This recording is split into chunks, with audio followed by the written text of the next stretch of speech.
महाविकास आघाडीचे उमेदवार जे आहेत अमर काळे ते सपत्नी मतदानाला आले आहेत आणि त्यांनी मतदानाचा हक्क बजावला आहे। ते आपल्या सोबत आहेत। काय कसा अनुभव राहणार तुमचा मतदानाचा? मतदानाचा चांगला अनुभव आहे, प्रचाराचा पण चांगला अनुभव आला आणि लोकांनी खूप चांगला प्रतिसाद दिला।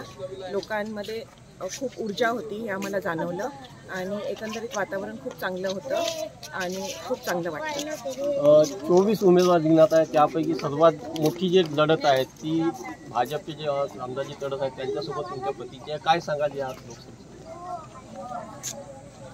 काय नाही, 24 उमेदवार रिंगणात आहेत, पण खरी लढत जी आहे ती अमरबाबू काळे आणि तडस साहेबांमध्येच आहे। म्हणजे भाजप आणि तुतारी वाजवणारा माणूस शरदचंद्रजी पवार ग्रुप ह्याचे उमेदवार माझे मिस्टर होते अमरबाबू काळे आणि ह्या दोघांमध्येच खरी लढत आहे। नक्कीच त्या मतदान करून बाहेर आल्या आणि खरी लढत जी होती ती दोन पक्षामध्येच आहे, तुतारी आणि कमळ। आता नेमकं मतदार कोणाकडे कौल देतो हेच पाहणं गरजेचं आहे। प्रमोद पानगुळे, जय महाराष्ट्र न्यूज, आरवी, वर्धा।